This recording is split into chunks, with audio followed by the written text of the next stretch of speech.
자녀들아 주 안에서 너희 부모에게 순종하라 이것이 옳다라고 하는 여기 굉장히 중요한 단어가 하나 있고요. 힘이 있는 단어가 있고 핵심적인 단어가 뭐냐면 옳으니라예요. 옳으니.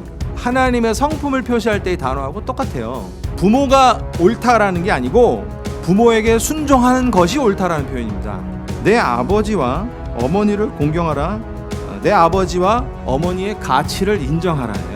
하나님 두기를 싫어하는 사람들에게서 나타나는 현상 중에 하나가 대표적인 것이 바로 부모를 거역하는 것입니다. 그러니까 순종하지 않는다라고 표현하지 말고요. 우리가 말씀을 들은 사람답게 이야기하면 부모의 가치를 인정하지 않는다는 것이죠. 여러분, 우리가 앞에 있는 내가 모시고 있는 부모의 가치를 인정하지 않는 건 이해될 수 있어요. 내가 참 불효했지. 하지만 나도 부모가 된다면 나의 가치를 알아야 된다는 거예요. 부모의 가치를 인정하지 못하고 부모의 가치를 받아들이지 못했다라고 하는 것은 하나님의 의가 드러나지 못한다는 것을 말합니다. 하나님의 의는 처음부터 시작이 됐어요. 하나님이 창조하시고 아담을 만드시고 하와를 만드시고 이 땅을 다스리게 하시고 그로부터 생육하여 번성하는 것이 하나님의 의예요. 하나님이 그게 옳으심을 생각하여서 하나님이 가지고 있는 그 의를 나타내 보인 것이 창조고 창조 질서입니다. 그 창조 질서는 죄로 깨졌어요. 그 창조 질서는 죄 때문에 다시 우리가 돌아갈 수가 없습니다. 그 창조 질서를 회복하는 유일한 방법이었고 유일한 하나님의 구속 방편으로 제시된 것이 바로 예수 그리스도입니다. 세상이 지금 남녀의 질서가 깨져나가고 있죠. 특히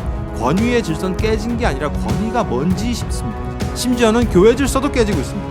그런데 여러분, 깨지면 안 되는 두 가지가 있는데 그것은 바로 하나님께서 창조하시고 하나님이 제정하신 두 가지의 질서인데 교회와 가정입니다. 하나님께서 하나님의 성막을 만드시고 성전을 만드셔서 예배할 수 있도록 교회를 만드셨고 그 교회의 머리는 예수 그리스도입니다. 그 가정의 질서는 누구에 의해서 이어져 나갔느냐? 부모에 의해서, 부모의 가치에 의해서 이어져 나갔고 그 부모의 가치는 하나님의 모습을 그대로 닮은 하나님의 이미테이션이에요. 하나님을 모방해 놓은 것이 부모의 가치 질서입니다. 교회와 가정은 하나님이 창조 질서에 동일하게 만드셨는데 창조 질서가 회복되는 유일한 방법은 예수 그리스도예요.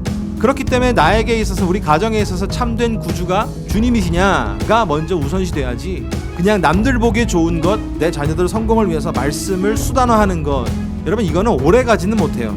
그런데 이 하나님의 모습을, 하나님의 창조 질서를 모방해 놓은 가정의 질서는 그 머리가 그리스도시기 때문에 항상 그리스도를 같은 주인을 바라보고 같은 주님을 바라봐야만 이 창조 질서가 회복되게 돼 있는 것이죠. 그러면 어떻게 되느냐? 하나님의 의가 그가 드러나는 겁니다.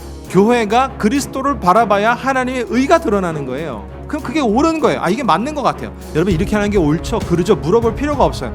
교회가 한 하나님을 향해 움직이고 있으면 성도들이 다 맞다고 생각해요.